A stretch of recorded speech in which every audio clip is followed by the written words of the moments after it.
Hello everyone, আসসালামু আলাইকুম। কী অবস্থা সবার, কেমন আছেন? আশা করি সবাই ভালো আছেন। এই তো সেদিন আমরা সান্তা মার্গারিতা লিগুরিয়াতে চলে গিয়েছিলাম। আর মূলত সান্তা মার্গারিতা লিগুরিয়া হলো সমুদ্র তীরবর্তী একটি শহর। শহরটি তার নীল সমুদ্র, রঙিন ভবন, সুন্দর বন্দর এবং শান্ত পরিবেশের জন্যই বিখ্যাত। আর সান্তা মার্গারিতা লিগুরিয়াকে প্রায় পার্ল অফ টিগুলিও বলা হয়। আর এখানে চারদিকে পাহাড় এবং সমুদ্রের অপূর্ব মিলন দেখা যায়, যা প্রতিটা পর্যটকদেরকেই মুগ্ধ। তারপরে সেই তো আমরা হাঁটছি, চারদিকে দেখছিলাম এতটাই মুগ্ধকর পরিবেশ, মানে বলে বোঝানো যাবে না। কেউ যদি নিজ চোখে এগুলো না দেখে, মাশাআল্লাহ।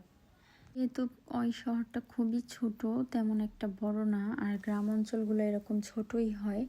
তারপরে আমরা চলে আসলাম অন্য আরেকটা। এখানে আমি ট্রেনের ভিতর থেকে ক্লিপগুলো নিচ্ছিলাম সাগরের, এত ভালো লাগছিল তখন। ট্রেনের রাস্তাগুলো ইতালিতে এরকম সবগুলো সাগর ঘেঁষে। আমরা ট্রেনে চড়লেই মনে হয় যেন সাগর দেখতে দেখতে কখন জানি গন্তব্যে চলে আসছি। তারপরে প্রায় 5 মিনিটের দূরত্ব, তারপরে চলে আসলাম হচ্ছে কামলি। সান্তা মার্গারিতা লিগুরিয়া থেকে কামলি আসতে প্রায় 5 থেকে 10 মিনিট ট্রেনের রাস্তা। হচ্ছে লিগুরিয়া অঞ্চলের একটি মনোরম উপকূলীয় শহর, যা জেনোভা মহানগর এলাকার অন্তর্ভুক্ত এবং একটি সুন্দর পর্যটন কেন্দ্র হিসেবে পরিচিত। আর এগুলা হচ্ছে পোর্ট, এটা মূলত পর্তোফিনো। জেনোভা যেহেতু সমুদ্র বেষ্টিত এলাকা, তো এখানে পোর্ট তো থাকবেই। তো আমরা একটু পাহাড়ের উপর থেকে পোর্টগুলো দেখছিলাম, এত সুন্দর লাগছিল, সুন্দর কালারফুল বাড়ি, মনোরম পরিবেশ, শান্ত ঠান্ডা পরিবেশ, এত ভালো লাগছিল। আমরা সেখানে কিছু সময় স্পেন্ড করে উপর থেকে আমি একটু ভিউগুলো দেখছিলাম আর ভাবছিলাম, মাশাআল্লাহ, আল্লাহ কত সুন্দর করে এই পৃথিবীটাকে সৃষ্টি করেছে, তাই না? তারপরে কি আমরা কিছুক্ষণ এখানে থেকে চলে যাই আরেকটা প্লেসে। সেটাও এখান থেকে যেতে প্রায় 5 থেকে 10 মিনিটের মতো ট্রেন। সবগুলো সিটি খুব কাছাকাছি হওয়াতে আমাদের খুব বেশি টাইম লাগেনি যেতে।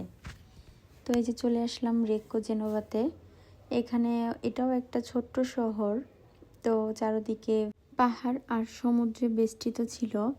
আর সবগুলো সিটি যেহেতু সমুদ্র বেষ্টিত এলাকায়, আর দেখতেও সেম মনে হতে পারে, কারণ জেনোভাই পুরোটা পাহাড় আর সমুদ্রে ঘেরা। তারপরেও এক একটা অঞ্চল, এক একটা শহরের এক এক রকম সৌন্দর্য, যেটা সবাইকে মুগ্ধ করে। যেমন এখানে একটু অন্যরকম সৌন্দর্য, আর আগের যে প্লেসগুলো ছিল সে অন্যরকম সৌন্দর্য।